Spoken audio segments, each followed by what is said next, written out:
Welcome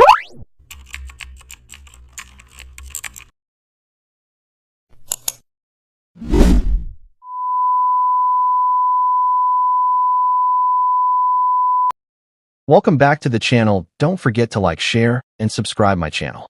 Today we are explore how to create a layered team member showcase using custom shapes in Photoshop. Now I open Photoshop and set a wide canvas to feature multiple team members clearly.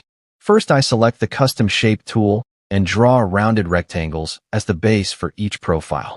Then I duplicate them, slightly move duplicates backward, and darken for depth. After that I add circular custom shapes for profile photos at the top of each card. Now I insert thin rectangles inside for names, positions, and social handles. Next I carefully space all cards evenly to maintain readability. Then I zoom in and refine edges for smoothness and modern aesthetics. After this I apply subtle shadows to lift each card softly from the background. Now I